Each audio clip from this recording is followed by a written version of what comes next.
Assalamualaikum warahmatullahi wabarakatuh. Saya Juliana Evilda, mahasiswi Institut Agama Islam Negeri Langsa, Prodi Perbankan Syariah. Saat ini saya sedang menjalankan kuliah pengabdian masyarakat dari rumah. Saya melakukan kegiatan KPM di Desa Payabujuk Selemak. Desa Payabujuk Selemak yang terletak di Kecamatan Langsa Baru, Kabupaten Kota Langsa. Desa ini merupakan tempat di mana sebagian kecil masyarakat berprofesi sebagai pemilik dan buruh pabrik batu bata. Usaha pabrik batu bata di desa ini sendiri telah berjalan sekitar 15 tahun. Batu bata merupakan bahan pokok yang umum digunakan dalam pembangunan.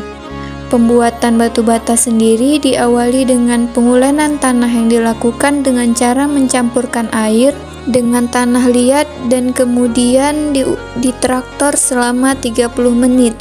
Ketika selesai ditraktor, tanah akan segera diangkat ke atas meja untuk siap dicetak menggunakan cetakan. Cetakan batu bata sendiri terbuat dari besi tipis yang berukuran panjang sekitar 25 cm dan lebar 12 cm.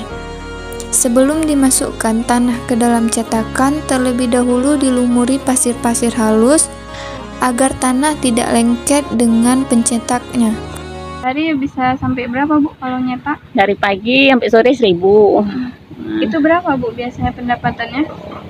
Kali 50 perak ya, 50.000. Berarti 50.000 dalam sehari. Penjemuran batu bata dilakukan di tanah lapang tanpa atap dengan tujuan adalah supaya batu bata cepat mengering. Setelah batu bata mengering, batu bata akan disusun sedemikian rupa ke dalam dapur pembakaran batu bata. Setelah disusun ke dalam dapur, barulah batu bata melewati proses pembakaran yang berjalan 2 hari 2 malam. Setelah melewati masa pembakaran, barulah batu bata siap untuk dijual. Batu bata yang siap jual harganya Rp400–470, tergantung pembeli yang ingin membelinya. Biasanya, batu bata dengan Rp400 karena pembeli membawa sendiri mobil untuk mengangkut batu bata tersebut. Untuk mencetak batu bata sendiri, biasanya para ibu-ibu rumah tangga bekerja sebagai buruh pabrik batu bata untuk membantu perekonomian keluarga.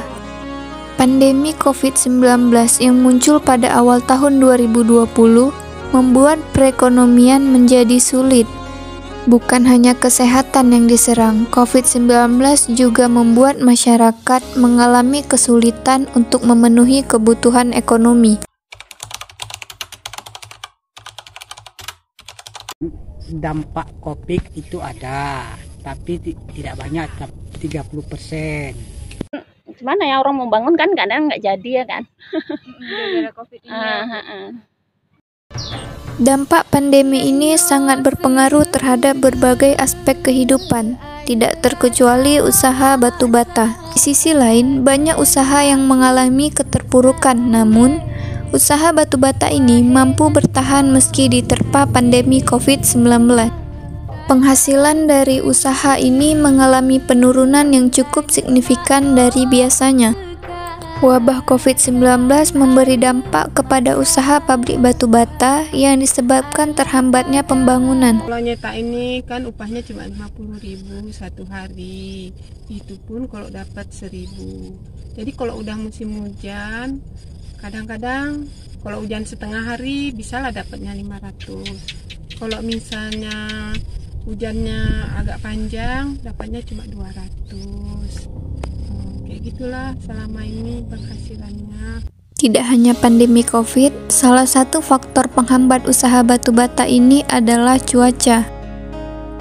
Cuaca yang buruk seperti musim penghujan juga membuat penghasilan dari usaha ini menurun, karena sulitnya batu bata untuk mengalami pengeringan. Dari catatan Badan Pusat Statistik Provinsi Aceh, selama periode Maret 2021 sampai September 2021, persentase penduduk miskin di Aceh naik 15,33% menjadi 15,53%. Di daerah pedesaan naik 0,26% dari 17,78% menjadi 18,04%. Sedangkan perkotaan persentase penduduk miskin naik sebesar 0,12% dari 10,46% menjadi 10,58%. Keadaan ini makin diperburuk oleh harga kebutuhan pokok yang terus meningkat.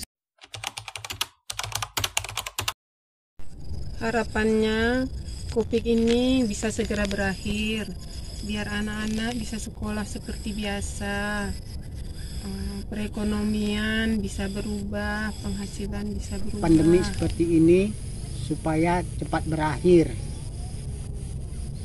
agar kembali normal.